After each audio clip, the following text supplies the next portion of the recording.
everybody. We're back.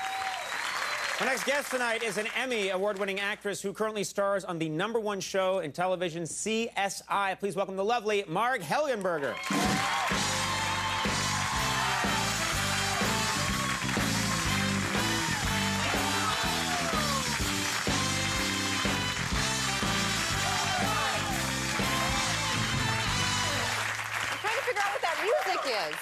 Did you notice the lights just went out for a second? That wasn't a bit or anything. I think, did we pay our bill this month? What was that? That was eerie. All right, well, we're here. We are, The sexy redheads of TV. Wait, why did you laugh at that? Now, there's David Caruso, there's you, there's TV? me, and there's, yeah. That are all natural, you mean? Yeah. Well, I guess Deborah Messing. I don't know if she's natural or not, but she's a redhead. Yeah, she's a redhead. Ralph Mal from Happy Days. Ralph Mal. Do you find redheads attractive have you found in your personal life you attracted to a redhead? Are you? Am I attracted to them? I'm a Brendan Fraser man now, actually. He's completely won me over. After the mouth singing, I went all to pieces. No, I mean that. I mean, usually I'm not attracted to. I mean, in a romantic way. In this case, you are, but yes, what she meant God, was outside of this, because you're clearly flustered by my beauty. But opposite, I'm sure. The opposite thing, you know, like my husband's dark and... Right, a lot of people are drawn to their opposite in different ways, and yes, so I understand that. I understand that. That's perfectly understandable. I think you should leave now. You know, one thing I wanted to ask you about your show, which is very cool, I love everything about crime detection, especially when it involves, like, for example, autopsies and things like that. I've always been into that stuff, and on your show, you get to sort of study as part of your job the real-life high-tech stuff they use to solve crimes, and you get to see some of the cutting-edge stuff that's really in use. Is that true? Yeah, many times. Well, we have all the state-of-the-art equipment on our show because it's a TV show, and you want to be up-to-date and realistic. Right, right. I mean, one of for some reason, last year they always had me on this machine called the ALS, alternate light source, which detects all kinds of proteins, and you know what I mean by that, don't you?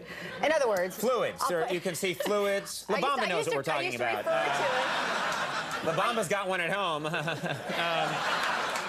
I used to refer to it being on the trail. Okay, we can't talk that way. Or can we?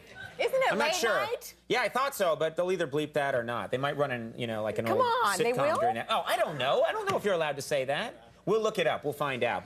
Well, you know, one thing I found about your show in particular is that when I watch TV, it's usually when I get home from this job and it's pretty late, and so I eat my dinner and watch TV at the same time. And I found that your show, it's hard to eat in front of because the bodies, it's so realistic. And it's actually a compliment, but I can't eat my food and like be cutting into my chicken while you guys are ripping open someone's breastplate on the show. I find that to be very difficult. Like Friends, very eating friendly. You know, they're like, yay, woo. There are certain shows where it works, but your show, it's hard to eat in front of.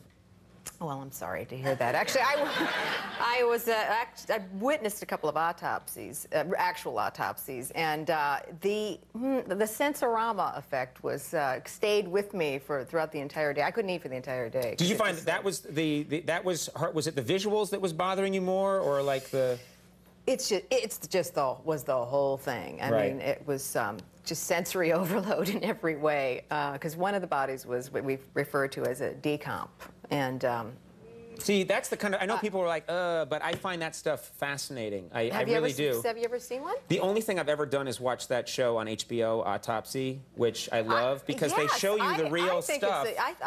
Every time I channel surf and that's on, I watch it, and sometimes I run out, part of me wants to leave the room, but I have to watch. And I find it fascinating. Well, I find that with this show, too, actually. I want to leave the room, but I must watch. He's so pretty. But, yes, I think people are fascinated with death. And right. It's a good... And decay, I guess, you know. Death and decay. Well, they go hand in hand. Wow, there's no graceful way out of this topic, is there? You know what? I have to tell you something. People are fascinated with death and decay. You're right. We'll be right back. I I once asked a medical examiner, though, she had to exhume a body.